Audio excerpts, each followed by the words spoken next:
Hi guys, it's Said here. Just like James, I've decided to do a video and discuss the reasons why we're starting a trade union or attempting to start a trade union, the Security UK trade union. First of all, I have to ask the question for all of you, is it possible to start a trade union that can be solely representative of security guards, door supervisors, CP officers if they so wish, and dog handlers and other types of security people with an SIA badge, like CCTV people, operators? Well, the answer is yes. I've been in contact with a government department that deals with registering trade unions. You have to make an application to these people, and he asked me basically what we wanted, what we were going to do and how we were going to represent. And his main question was, are you going to be representing employers and managers, or are you going to be representing actual people who are employees? And the answer to that was yes, it's employees that we're interested in representing. The directors and associate directors, well, they can look after themselves with their own legal assistance. And he said straight away that that's not a problem then. Obviously there's finance involved in starting a trade union. We have to remember that the reason why we've not automatically just made a trade union is that at the end of each year you have to pay quite a lot of money for an accountant that is fully knowledgeable in regards to trade unions and accounts that need to be written and presented to the government department. Then they're going to have to demand around £4,600 each year to have those accounts checked and verified and proved, and then they go on to the government department's website where the members of the public can actually see those accounts. So it's not just a case of starting a trade union or saying you're a trade union. There's a lot more involved. So there's a lot of organisation involved. But before we take that step, we have to be sure that there are enough people interested who are willing to commit themselves, as we are, Jay and myself, and now actually quite a few other people, to actually start this trade union. Because none of us are rich, and if we didn't get that support, then what's going to happen is that Jay and myself in the first year have got a lot of money to fork out, because the government, as you know, is not forgiving in any way when it comes to being owed money. So that is something that we have to consider. At the moment we're getting near to 500 people that are showing interest. That does not automatically mean that we're going to have 500 people automatically be willing to pay the subs and be involved, because I'm sure you would agree that once you start a trade union, that's just the first step. We've then got to gather money for future demonstrations. Obviously that is something that we have to be committed to. We've got to make our name known by doing that. We need to knock on the door of the SIA in front of the media, which isn't a big deal considering my background. I'm sure that I can rally some people from the media to be present when we advertise ourselves by either going to Parliament or knocking on the door, as it were, symbolically, of the SIA. Now, someone's asked me, or quite a few people have asked, well, what do you expect to do as a trade union? Well, first of all, we're going to be committed solely to licensed security officers. That means, that also, would include those that may have lost their license. Well, we view them, if they're members already, as people that need our assistance, and with some help, hopefully, we'll be able to get their license back. We're not miracle makers, but we'll do our very best in that regard. It's going to be a massive learning curve for Jay and myself and the others that will be involved. At the moment we're actually asking for you to assist us in this. The main thing we're asking you to do is spread the word.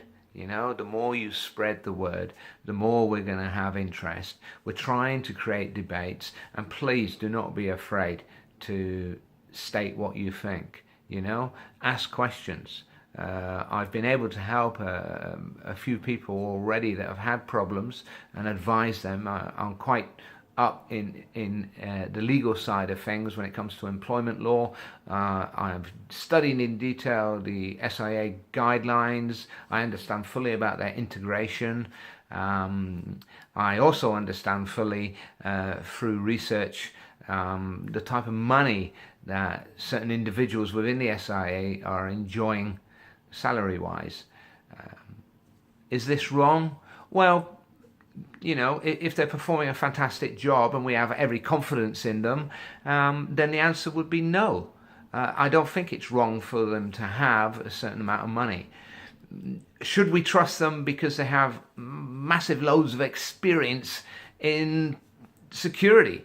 The answer is, well, no. I don't believe any of them, or very little of those at the top of the food chain, have any experience whatsoever in the security industry. Now, I'm not talking about anti-terrorism.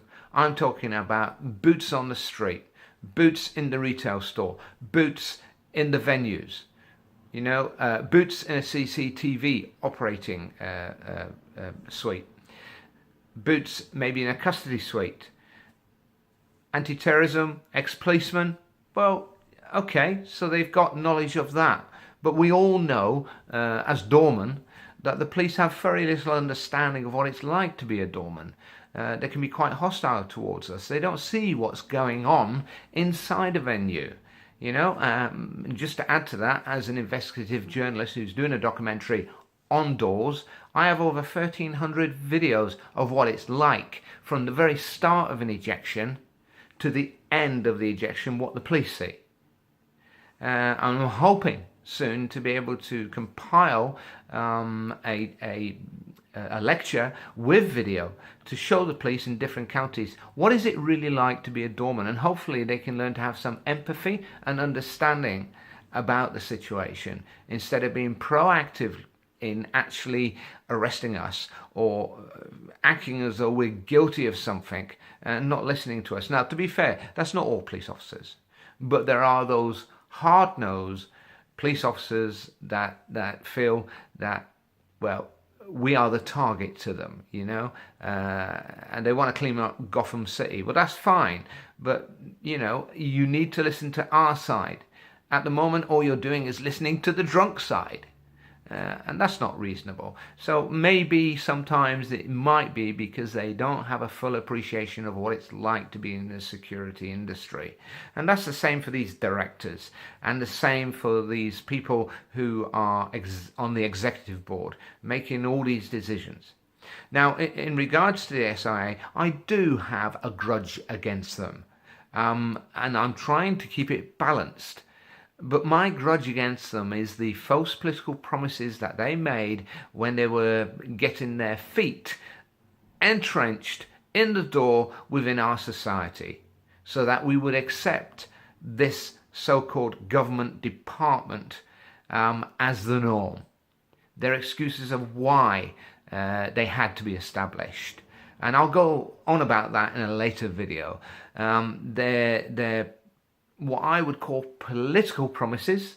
The executive director, the original one, all his promises that, you know, we're going to make a new era for professional security officers. We're going to really bump up the minimum wage for them. They're going to have excellent salaries. A few years later, he comes up with a public declaration that, well, I'm really sorry, it was a grandiose idea, but in reality, it hasn't happened, and really that's not what we're about. So, yeah, I do have a grudge about them. I also have a serious grudge about the suspension of licenses, not for a very, very serious action on a door supervisor or a store detective or a retail guard against a thief or a drunk. You know, I'm talking about their policy of suspension, which means basically for a person that is actually on minimum wage or a bit higher, that they can't work. Which means, quite simply, that they're suspended with no pay. What does that actually mean that the SIA are doing? Well, in England, when it comes to the law, you are presumed innocent until proven guilty. So a man that has committed murder, but the evidence isn't too strong, he might, if he's a well-known person, not actually be on remand in prison if he has no previous. He might be on bail. Okay, so he can carry on with his work. Yeah? But for us, who aren't known in a public way, we're not MPs, we're not this, we're not that, we would be suspended with no pay. We'll have our license taken off us under a suspension, which gives the idea that even though we're in the UK, the SIA are above the law, because now they're saying we are guilty until proven innocent. Now that is a grudge bear for me personally, quite simply because once you are found not guilty in a court of law, they seem very, very neglectful when it comes to giving back that license. Usually they will refuse unless they're dragged to court with all the expense involved, and then they are forced by a judge, which is rare, to give the license back. Now, to me, that's not right. And I'm not going to go into great detail about other issues, but that's just not right. And more so, I would say for retail guards, when you've got a retail guard that's left in one store by himself and is expected to apprehend people who are professional thieves, and there may be groups of them who have no issue whatsoever in pulling in our hypodermic full of blood and putting it in the face of one of the staff members. Well, he's going to deal with that if he has, the guts, the bravery. He's going to deal that in a very malicious way, if needed, to save the person's life or stop them from catching a horrible disease. Maybe saying malicious isn't right, but he's going to deal with it in a very hard way. That would be a better way of putting it. The police may not take too kindly to that, if it's what I call a reasonable police officer is involved in the case, then he's going to think, well, okay, under the circumstances, we have to balance this, and I'm sure the CPS would have the same attitude depending on what I write. So, to be suspended for months, and sometimes, by the way, they never go to court. It's all ended by the police, but they still can't get their license back because they're presumed guilty, despite the fact that there's no evidence to actually prove satisfactorily in a court of law that they are guilty. So that, to me, is a bugbear. When it comes to companies, and as Jay and myself have discussed this, security companies, they have a tendency to give the lowest amount of money to their workers, their security officers, because they're trying to maximize profits. Well, to be fair to them, that's a very good business. That is the ideal type of business structure. However, if they want to keep their officers long term, then they need to show a bit more respect and give a bit better wages. The trouble with that is because there's so many sharks in that small area of the ocean when it comes to the security industry, everybody's trying to undercut everybody. Now, the security companies don't actually suffer financially. They just pass the suffering on to the security officers, whether they be doormen, whether they be retail officers, whether they be CCTV operators, whether they be dog handlers. The suffering financially is passed on to these people. And for me, again, that is a serious bugbear, something which we as a trade union, as we grow and as we demonstrate and as we represent ourselves to local politicians, to the SIA, and get publicity, this is where we hopefully will be able to change things. Now, it is unlikely that we can get a separate mandatory minimum wage for security officers. Because that would open up a whole can of worms for the government regarding other professions. However, there is or are strategies that Jay and myself and others have discussed where we would be able to influence security companies to agree to a voluntary minimum wage. And this would only work, of course, if we were a very large trade union with lots of members, where we could direct them to blacklist other companies that did not come on board. Now, either they will come on board or they just won't get workers. Simple as that. Also, we would actually approach companies, and this works big time, and I will discuss that later, when I was involved in a situation where I and a team of people embarrassed a multi-billion building organization to actually commit to building something that they did not want to commit to. Quite simply because they used the recession as a reason, and even though they got the land in a city centre at very, very reduced rate, left it barren. Well, I was actively involved in that situation, and guess what? Through embarrassment and media, they actually decided to build that shopping centre, and it's actually built now. They claim it was nothing to do with being embarrassed, but of course it was. Embarrassment to a multi-billion organisation causes shares to drop. Well, with these companies, most of these security companies won't have shares, but the actual retail outlets that employ people, well, they do have shares. And these multi-billion shopping organisations such as Tesco's, Asda, whatever, okay, and I'm not afraid to name names, they don't like to be embarrassed because it does affect them financially. So we do have tactics. So it's not just a case of getting the security companies to come on board, it's a case of getting these shopping organizations to come on board with the agreement that they can only do business with those security companies that have come on board. Now, if we're successful in that, it will start a domino effect. Either these security companies will come on board, or they'll go bust. That's how we're going to work. There is another system that we will have on our website where people can actually vote and give comments about other companies, and we will make sure that these are verified comments, and there will be a voting system. So we'll have the top 10 best security companies in the country, and of course when people start looking at that who are thinking of work, well, it's going to encourage them to work for them, and there'll be certain standards that we would expect from a security company that would allow them to be in that top 10. Of course, we'll also have a blacklist. Now, legally, is that allowed?